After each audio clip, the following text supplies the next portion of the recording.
Hi friends, ఇవాళ మన recipe వచ్చేసి మిల్లీ మేకర్ కర్రీ గ్రేవీతో పర్ఫెక్ట్గా చూసారు ఎంత బాగా వచ్చిందో. రైస్లోకైనా రోటీస్లోకైనా చాలా చాలా బాగుంటుంది. ఎలా చేసుకోవాలో చూద్దాం. వీడియో స్కిప్ చేయకుండా చివరి వరకు చూడండి, అప్పుడే ఈ వీడియో మొత్తం మీకు అర్థమవుతుంది. చూసారా ఎంత పర్ఫెక్ట్ ఎంత బాగా వచ్చిందో. చూస్తుంటేనే నోరు ఊరుతుంది కదా, ఇంకెందుకు కావాల్సిన రెసిపీలోకి వెళ్దాండా. అంతకంటే ముందు మన ఛానల్ కొత్తగా చూస్తుంటే లైక్ చేయండి, షేర్ చేయండి, కామెంట్ చేయండి, బెల్ కొట్టండి. సబ్స్క్రైబ్ చేసుకోవటం మాత్రం మర్చిపోమాకండి. వీడియో స్కిప్ చేయకుండా చివరి వరకు చూడండి. అలాగే మీ ఫ్రెండ్స్కి రిలేటివ్స్కి కూడా షేర్ చేయండి. మన ఛానల్ ఫాలో అవ్వండి. ముందుగా స్టవ్ వెలిగించుకొని బండి పెట్టుకొని దాంట్లో 2 టేబుల్ స్పూన్ ఆయిల్ వేసుకోవాలి. ఆల్రెడీ నాకు ఆయిల్ దాంట్లో ఉంది కాబట్టి నేను అలాగే వేసుకుంటున్నా. దీంట్లోనే పెద్ద సైజు ఒక ఉల్లిగడ్డ వేసుకోవాలి. పెద్దదైతే 1, చిన్నదైతే 2 వేసుకోవాలి.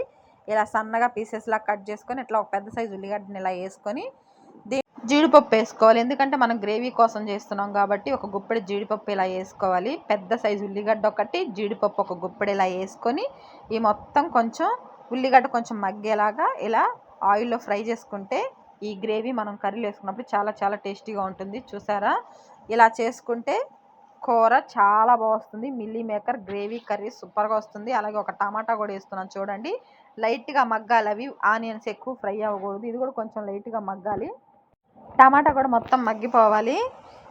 ఎంత చేతగానోళ్ళైనా సరే ఇలా ఒకసారి ట్రై చేసి చూడండి, చాలా చాలా బాగుంటుంది. మిల్లీ మేకర్ గ్రేవీ కర్రీ సూపర్గా వస్తుంది. రోటీస్లోకైనా రైస్లోకైనా అలాగే చాలా చాలా బాగుంటుంది. తప్పకుండా ట్రై చేయండి. చూసారా, టమాటా కూడా మొత్తం మగ్గిపోయింది కదా. ఇలా మొత్తం ఉడికిన తర్వాత ఇది పూర్తిగా చల్లారిన తర్వాత దీన్ని మనం మిక్సీ పట్టుకోవాలి మెత్తటి పేస్ట్ లాగా. ఇలా ఒక 5 నిమిషాలు వదిలేస్తే ఇది చల్లగా అయిపోతుంది కదా. దీన్ని తర్వాత మనం తీసుకొని మిక్సీ జార్లోకి వేసుకోవాలి. చూసారు, నేను మొత్తం మిక్సీలోకి వేసుకున్నాను. ఉప్పు ఏమీ వేయట్లేదు, డైరెక్ట్ మిక్సీ పట్టేశాను. అలాగే ఇందాక ఏ బండిలో అయితే మనం ఫ్రై చేసుకున్నామో అదే బండి మళ్ళీ పెట్టి నేను 3 టేబుల్ స్పూన్ ఆయిల్ వేస్తున్నాను. ఇప్పుడు మనం కర్రీ చేసుకోబోతున్నాం కాబట్టి దీంట్లో 3 టేబుల్ స్పూన్ ఆయిల్ వేసి ఆయిల్ కొంచెం వేడవ్వాలి. మనం ఇందాక ఆయిల్లో ఫ్రై చేసుకున్నాం కదా, ఆ పేస్ట్ అంతా ఇలా మిక్సీ పట్టుకోవాలి. ఉల్లిగడ్డలు, టమాటా, జీడిపప్పు పేస్ట్ ఇలా వేసి దీన్ని మనం పక్కన పెట్టేసుకుందామండి. ఇందాక దీంట్లో మనం ఆయిల్ వేసాం కదా, ఆయిల్ కొంచెం హీట్ అయింది. దీంట్లోనే మనం స్పైసీనెస్ కోసం దీంట్లో కొంచెం షాజీరా వేస్తున్నాను. టేస్ట్ చాలా బాగుంటుంది. చూసుకొని మీ దగ్గర లేకపోతే జీలకర్ర అయినా సరే వేసుకోండి. ఇది కొంచెం లైట్గా ఈ ఆయిల్లో ఫ్రై అవ్వాలి. తర్వాత చెక్క, లవంగా, ఒక యాలకులు వేసాను. ఇవి లైట్గా ఎలా ఫ్రై అవ్వగానే వెంటనే మనం దీంట్లోనే పచ్చిమిర్చి వేసుకోవాలి. నేనైతే ఒక 2 పచ్చిమిర్చి ఇలా మధ్యలో కట్ చేసి పీసెస్ లాగా వేసుకోవాలి. ఇలా ఆయిల్లో ఇవి కొంచెం లైట్గా ఫ్రై అవ్వాలి. చూసారా, ఇవి ఇలా లైట్గా ఫ్రై అయిపోయిన తర్వాత మనం దీంట్లోనే ఆనియన్స్ ఏం వేయం ఇంకా, ఎందుకంటే ఇందాక గ్రేవీ మిక్సీ పట్టుకున్నాం కాబట్టి ఇంకేం వేయం. కొంచెం కొత్తిమీర వేసుకొని అది కూడా ఇలా ఆయిల్లో ఫ్రై చేసుకుంటే ఆ ఫ్లేవర్ చాలా చాలా బాగుంటుంది. తప్పకుండా ట్రై చేయండి. అలాగే మన ఛానల్ కొత్తగా చూసినట్టు ప్లీజ్ లైక్ చేయండి, షేర్ చేయండి, కామెంట్ చేయండి, బెల్ కొట్టండి, సబ్స్క్రైబ్ చేసుకోవటం మర్చిపోమాకండి. ఇందాక మనం మిక్సీ పట్టుకున్నాం కదా, గ్రేవీ అంతా తీసి ఇలా ఆయిల్ వేసుకొని దీంట్లో నుంచి ఆయిల్ పైకి తేలే వరకు దీన్ని ఈ ఆయిల్లోనే ఫ్రై చేసుకోవాలి. అప్పుడు ఈ కర్రీకి చాలా చాలా టేస్టీ వస్తుంది. ఖచ్చితంగా వీడియో స్కిప్ చేయకుండా చూస్తేనే మీకు ఇలాంటి చిన్న చిన్న టిప్స్ అర్థమవుతాయి. ప్రతి ఒక్కరు వీడియో చివరి వరకు చూడండి. అలాగే కొంచెం పసుపు వేస్తున్నాను ఇక్కడ నేను. ఇందాక మనం మిక్సీ పట్టేటప్పుడు దీంట్లో ఏమీ వేయలేదు, ఉప్పు కానీ పసుపు కానీ. అందుకని ఇప్పుడు ఇక్కడ నేను ఉప్పు పసుపు వేస్తున్నాను.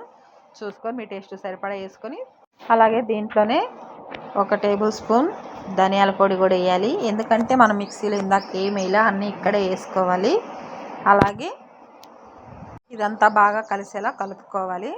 చూసారా, ఉప్పు పసుపు ధనియాల పొడి వేసి మొత్తం కలిపాను. చూసారా, ఇక్కడ ఆయిల్ పైకి తేలుతుంది. ఇలా పర్ఫెక్ట్గా ఉడికించుకోవాలి. ఇలా ఉడికించుకున్నప్పుడే ఈ కర్రీ చాలా చాలా బాగుంటుంది. ఆయిల్ అంతా పైకి తేలిది అంతా ఉడికింది కదా, ఇది సూపర్గా రెడీ అయిపోయినట్టే. మనం ఇది ఇలా వచ్చినప్పుడు మనం దీంట్లో 1 టేబుల్ స్పూన్ అల్లం చిన్నులపాయ పేస్ట్ వేసుకోవాలి. నా దగ్గర పేస్ట్ ఉంది కాబట్టి నేను ఇలా వేస్తున్నాను. మీ దగ్గర లేకపోతే మీరు ఇందాక ఆనియన్స్, జీడిపప్పు, టమాటా మిక్సీ పట్టుకున్నాం కదా, అప్పుడైనా వేసుకోవచ్చు. అది కూడా పచ్చివాసన పోయిన తర్వాత ఇక్కడ నేను 2 టేబుల్ స్పూన్ ఆయిల్ వేస్తున్నాను. ఈ కర్రీకి స్పైసీ ఉంటేనే చాలా బాగుంటుంది. 2 టేబుల్ స్పూన్ కారం వేసాను. ఇది కూడా మొత్తం కలిసి ఇలా చూసారా అడుగంటుతూ ఉంది. ఇలా అడుగంటుతున్నప్పుడు ఈ కూర చాలా చాలా పర్ఫెక్ట్గా రెడీ అవుతున్నట్టే. చూసారా, పచ్చివాసన అంటే ఏమీ లేకుండా పర్ఫెక్ట్గా చాలా చాలా బాగుంటుంది. నేను ఇవి ఫ్రై చేసే ముందే మిల్లీ మేకర్ని ఇలా వాటర్లో వేసాను ఒక 5 మినిట్స్. చూసారా, అవన్నీ కొంచెం వాటర్లో ఉబ్బినాయి కదా. శుభ్రంగా క్లీన్ చేసుకొని ఇట్లా వాటర్ ఏమీ లేకుండా పిండుకొని వేసుకోవాలి. మిల్లీ మేకర్ చాలా చాలా పెద్ద పీసెస్ బాగా వచ్చినాయి. చిన్నవి అయితే అంతగా బాగోవు, కానీ దొరికితే పెద్దవి తెచ్చుకోండి. షాపుల్లో కానీ సూపర్ మార్కెట్లో కానీ ఉంటుంది. చూసారా, దీంతో నేను మిల్లీ మేకర్ మంచూరియా కూడా చేశాను. చాలా చాలా బాగా వచ్చింది. అది కూడా తప్పకుండా చూడండి. అలాగే మొత్తం ఇలా వేసాం కదా, ఇది మొత్తం ఇలా కలుపుకోవాలి. అసలు చాలా బాగా వచ్చింది. తప్పకుండా మీరు కూడా ట్రై చేయండి. ట్రై చేసి మీకు ఎలా వచ్చిందో కామెంట్ బాక్స్లో కామెంట్ చేయండి. అలాగే మన వీడియోస్ అన్నీ ఫాలో అవ్వండి. నాకు సపోర్ట్ చేస్తారని మనస్ఫూర్తిగా కోరుకుంటున్నాను. అలాగే ప్లీజ్ మీరు సబ్స్క్రైబ్ చేసుకోండి. అలాగే బెల్ కొట్టండి. వెళ్తూ లైక్ కూడా కొట్టండి. ఈ వీడియో మీకు నచ్చితే మీ ఫ్రెండ్స్కి రిలేటివ్స్కి కూడా షేర్ చేయండి.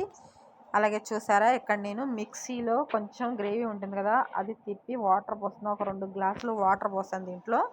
ఈ వాటర్ పోసిన తర్వాత చూసుకుని ఇదంతా కొంచెం కలిసేలా కలుపుకొని ఈ కర్రీ దగ్గరికి అయ్యేలా ఉడికించుకోవటమే. చూసారా ఎంత పర్ఫెక్ట్గా, సింపుల్గా, టేస్టీగా మిల్లీ మేకర్ గ్రేవీ కర్రీ.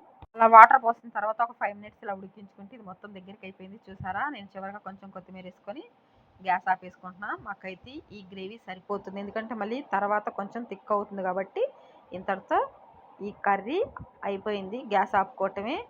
రైస్లోకైనా రోటీస్లోకైనా సూపర్గా ఉండే మిల్లీ మేకర్ కర్రీ. చూసారా ఎంత సింపుల్గా, టేస్టీగా, గ్రేవీగా, పర్ఫెక్ట్గా ఎలా చేసుకున్నామో. వీడియో స్కిప్ చేయకుండా చివరి వరకు చూడండి. అలాగే మన ఛానల్ చూసేవాళ్ళు సబ్స్క్రైబ్ చేసుకోండి, లైక్ చేయండి, షేర్ చేయండి, కామెంట్ చేయండి, బెల్ కొట్టండి. వెళ్తూ లైక్ కొట్టండి. Bye friends.